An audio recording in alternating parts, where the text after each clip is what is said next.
Shalom, bendiciones para todos ustedes. Te saluda Moshe Flores de la página Cábala Masid, Cábala Práctica. Y este es un podcast más de Cábala Masid. Bendiciones para todos ustedes y seguimos con la enseñanza de no aprendas las costumbres de las naciones. Sabemos que en la Torá no hay palabras extras. Siendo así, porque el versículo dice explícitamente: según los actos de la tierra de Egipto no harán.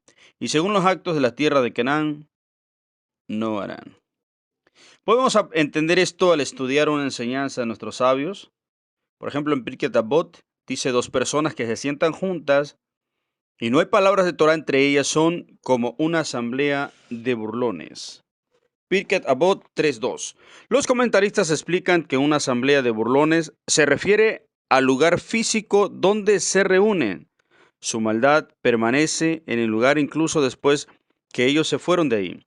Y su maldad continúa ejerciendo influencia en aquellos que se sientan allí, ocasionando que sean negligentes en el estudio de la Torah.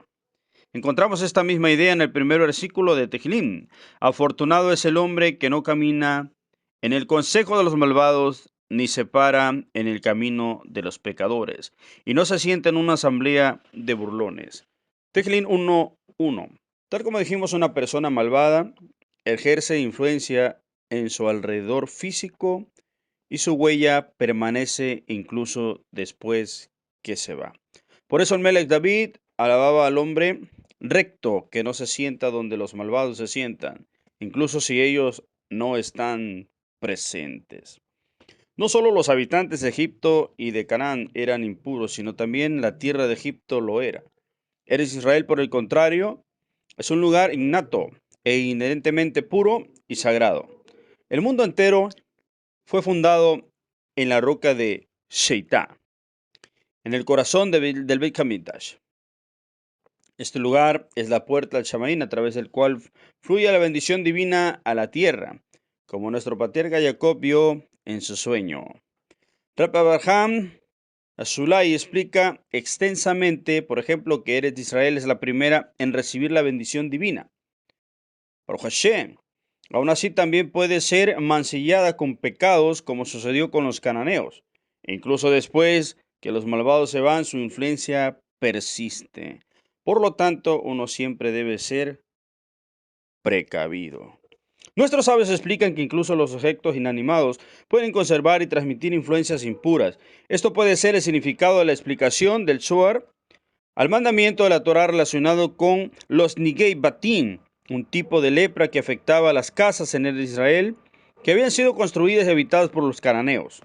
Las piedras infectadas con este tipo de plaga eran examinadas por un Cohen, y si él las consideraba impuras, debían ser quitadas de la pared. El Zohar escribe que el objeto de este proceso era extirpar la influencia idólatra que se había absorbido en la casa, que previamente habían sido dedicadas a la idolatría. Cuando se menciona nombres de fuerzas impuras en casas construidas para la idolatría, se da permiso a los espíritus impuros de establecerse allí. Hay que tener mucho cuidado. El mandamiento de quitar esa impureza de las casas era parte de su purificación, después de convertirse en viviendas de judíos. Vamos a explicar este tema.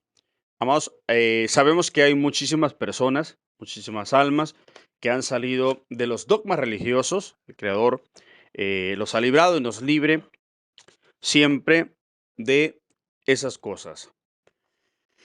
Sabemos prácticamente que la Torah no es religión. La entidad judía se abraza por la emuná y también por la conversión y también por judíos, ser judíos de sangre prácticamente. Y sabemos de antemano que muchas almas y muchas personas han salido de la idolatría, de la religiosidad. Hay, por ejemplo, ahorita que estamos viendo sobre el tema de la lepra en las casas, ¿verdad? Por la influencia de los malvados cananeos y los egipcios, prácticamente había lepra en la casa.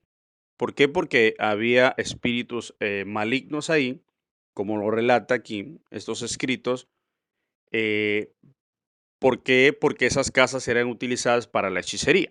Ahora, prácticamente cuando una persona sale del ámbito religioso, ¿sí? Y esta persona tenía otras costumbres de religión, el Creador nos libre, y tiene, por ejemplo, un pandero, tiene, por ejemplo, una flauta, tiene, por ejemplo, una bocina, tiene, por ejemplo, un micrófono, tiene, por ejemplo, algo que agarró, ¿sí? O que era su medio de comunicación, o con él bailaba, danzaba, y era para otros fines que no sería al creador del universo.